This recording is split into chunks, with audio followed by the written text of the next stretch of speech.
I can't really say what made me want to do this. I guess maybe because I can't pick one thing. It's a lot of things at once. First off, depression dropped on me like a ton of bricks recently. And then immediately following that was Bell Let's Talk Day. And for the first time, really since they started it, I think something like it's 12 or 13 years at this point, I didn't hear anybody really saying anything. This was the first year they weren't like, use our hashtags, spread it, and we'll donate 5 cents for each one to mental health places. Maybe that was it, and maybe they didn't do that because they tend to get raked over the coals for it every year.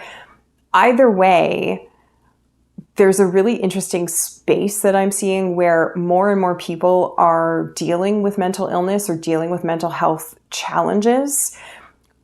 I think we're seeing a lot of it happen in our lives and in the people around us. And even now, with the prevalence of it, we're somehow still lacking in the language and the awareness and the knowledge.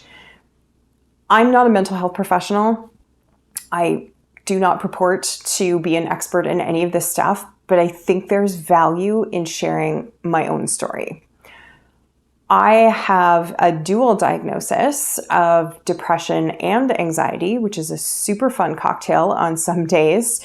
And I think if you're watching this and that shocks you, that is probably all the more reason for me to be talking about it. I generally am pretty private about this because it's not an easy thing to talk about. And I specifically chose this format because for saying some of these things, it's much easier to do it to a camera in an empty room, although the cat is listening, than it is to have this conversation with a human. And what I will say is I hope this breaks that barrier a little bit. I don't find questions unwelcome. I'm actually quite good at talking about uncomfortable subjects, but most people aren't.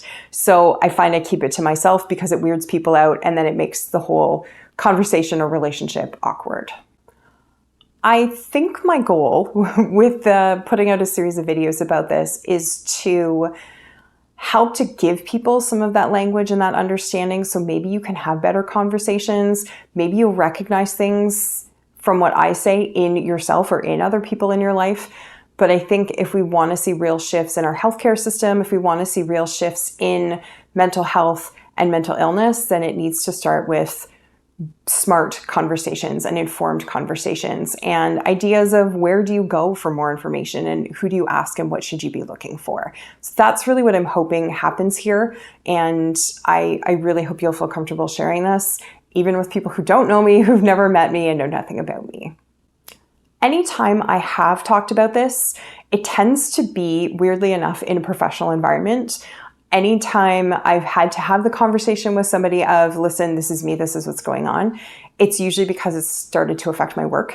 And so I need to tell a supervisor and or a coworker or two, and just people need to know because accommodations need to be put in place or something needs to be mitigated. So weirdly enough, it's usually my colleagues and my supervisors over the years that have been most knowledgeable about this aspect of me.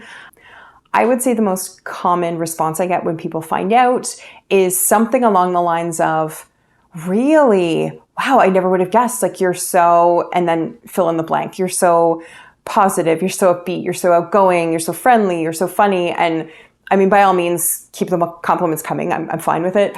But I think there's a barrier. If you don't look like that grainy black and white photo of the person sitting on their own crying, you don't match the picture in my head of what I think depression looks like, of what I think anxiety looks like.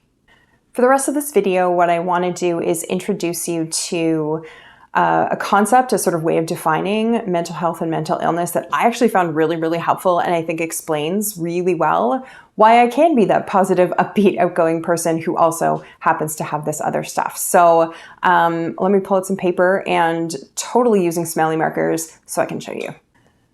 So I think one of the issues we run into is we think of mental health and mental illness as being at the opposite ends of a spectrum. So if I draw it like this, on this side, you have mental health, and on this side, you have mental illness. So I'm either mentally healthy or I'm mentally ill. But if you think about it, that's pretty oversimplified. And I think that's why people have trouble with the concept of like, you can have a mental illness and also maybe not be negative all the time. So let me give you an example. Let's say somebody has just lost a loved one and they're feeling very sad. I'm going to give them curly hair because they're going to be me. If this person has just lost somebody, there's a good chance that they're feeling pretty low, right? They're feeling sad. They're feeling angry. They're feeling tired, confused, overwhelmed. The list can go on. The thing is, all of these feelings are extremely appropriate to the situation. So you wouldn't say this person is mentally ill because their emotional state and their thoughts are actually very much in tune with the fact that they've just lost somebody. In fact, you might go the opposite way. If I've just lost somebody and I'm walking around and everything's cool and I'm fine and everything's good and I'm like, yeah, bro, what are we doing this weekend? You actually would probably be more likely to think I'm mentally ill.